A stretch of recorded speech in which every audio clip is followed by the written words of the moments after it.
Hi, I'm Patrick Siebert. This is Stephen Eckman, and that is Eric Little. Together, we just got played. We're not at the Cloak and Blaster tonight. We're very, very sorry about that. Instead, we're all sheltering in place in our homes and our game libraries. But libraries. But we did have an opportunity to play Traintopia on Tabletopia. Join us for Traintopia. Oh.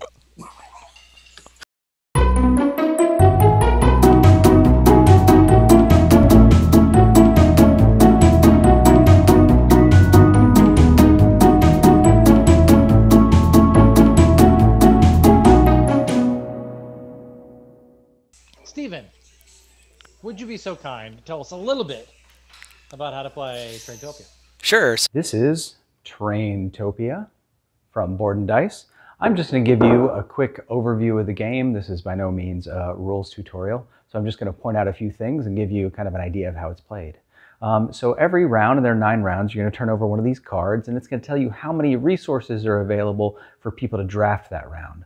So this one, for a 3-player game, it said put out 6 tiles, which I've done here, and a mailbag, 2 random commuters, which turned out to be gray and yellow, and a tourist. So when you start the game, you have a tile here with a station on it, and then you get to build off of that. So I've built a little bit of track here. So on my turn, I could say, let me take a tile, and I can place it in here, and maybe I would put it like that, and that would connect these pieces in. I would eventually want to finish this line with a station, maybe even like this station, in order to score points at the end of the game. Or during the game, I could score points by putting, say, this yellow commuter on here, which would be 1, 2, 3, 4 points because of the yellow regions that match the color of that commuter. I could also put tourists on here that score from landmarks. For instance, there's 3, 4, 5, 6 points of landmarks adjacent to this track. And so those are the ways you score during the game. At the end of the game, you score for completed tracks, longest tracks. You have pieces like the mailbag, which doubles the points for a completed track. You have trains, which score you points if they're adjacent to money, but you can spend that money during the game to do various things as well. So that's what you're going to do. You're going to draft resources, whether they're tiles or these wooden pieces. You're going to put them into your rail network, and then you're going to do that over a series of 9 rounds, and then add it up and see who won the game. Well, thank you for that brief synopsis. Would you please tell us the thing you like the most about Traintopia?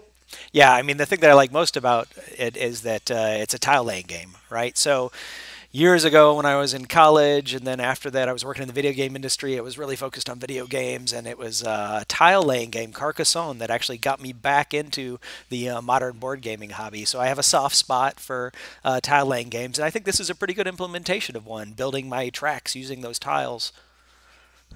Thank you. And I've learned 3 things about you just now. First of all, that you attended higher education because, you know. The second thing is that you actually have a soft spot. And the third thing is that you like tiling games. Eric Little, do you want to tell us your favorite thing about Traintopia? I'll have to pick one thing, though? You do. Only Okay. one. So One my favorite thing about... Just one. It's my turn now. My favorite thing about Traintopia is I like the dilemma that the game presents you in the choices in the game. So you can either put dudes on the tracks to gain points now, or you can get points later. And you can get lots of points now, but you can also get lots of points later, which we learned handily with Steven's score at the end, because you know, we all thought we were pretty even, doing pretty well together. I mean, right before in-game scoring, I think you and I had the exact same score, and then Steven like doubled his score, and then you and I added, 20, 30 points each to our scores. But Just fear my mailbags. But I mean, I like the choices that it presents. I feel like it made it fun. It made it fun having to pick between those. I really like the fact that it was easy to learn and easy to teach. It's a fairly simple game out of the box, but it does have a lot of complexity when it comes down to those tile placements. And there's those other aspects of the game. There's that there's that marketplace where you can buy stuff, and it does change things up quite a bit. So it's got a lot of replayability, and it's easy to teach. I enjoy that quite a bit. But now the dark side. Eric, if you had to pick one thing you liked the least.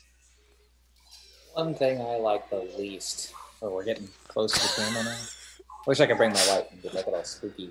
One thing I like the least about the game is I feel like the end game scoring goals were a little anticlimactic. You know, like I mentioned earlier, Steven pretty much doubled his score in in-game scoring, and then to just flop over a card that like you get handed at the beginning of the game, and you're like, oh wow, this is important. I gotta build my whole strategy around this. And cool, you got 5 points at the end, you got 8 points at the end. And then not the least of which, too, that I feel like those introduce a conflict to the game that it seems illogical at times, because, I mean, there was a point when you actually picked up a train and added it to a card. You, down there, picked up a train and added it to a card, and Steven pointed out that, I mean, it got you no points. Why would you ever do that? But it's because, you know, you were trying to achieve your secret objective. And I think that can be a little frustrating, because a lot of times you evaluate your options and make sure that you're properly weighting things, so that way you can go, well, it's safe to pick that up because obviously Steven and Patrick aren't going to take it. So then I can also get that second tile. So I really need to pick up this one now. But then with the secret objectives, that mixes all that up unnecessarily. I didn't mind revealing my secret objective. Which is, again, they were anticlimactic. If you know what I mean. Yeah. Steven, if you had to pick one thing that you like the least. So there are a bunch of pieces you could get during the game. You can get the tiles for the track. You can get tourists and commuters and mailbags. And then there's the train piece. And I feel like the train piece is just like a thing that you get stuck with. I feel like it really doesn't have a lot of value compared to those other pieces, right? Because the train piece requires you to have not spent money that's along your track during the game. And spending money is a really valuable way to get extra tiles to score points, to change the type of commuter you're putting on the track to score points. So I just really feel the value of the train piece is not there, because at most it's going to score you 10 points, and that's for money that you had to not use to do that. I'd just be better off just throwing the train piece away and taking the 1 point that it's worth. And I think both of those are very valid. And I'd like to add something to that. I think if you take Eric's and yours and then mix it with mine, drop it into mine, which is, it doesn't feel very thematic for me. Like it's a train game that the trains aren't super important. You have secret objectives and you're building train tracks. Although I see how the mechanisms fit into a train game, I never felt at all like I was trying to build a railway. I was a little excited when I got train stations, but other than that, it just really didn't do much for me thematically. It's more like a puzzle that I'm putting together. Yeah, I agree with that. It felt very abstract. I mean, there's a lot of train games in this hobby, and some of them are very thematic, and this is just not one of them. I did not feel like I was running a train. They tried hard. I mean, the pieces were real cool looking, at least. Yeah, the production was good.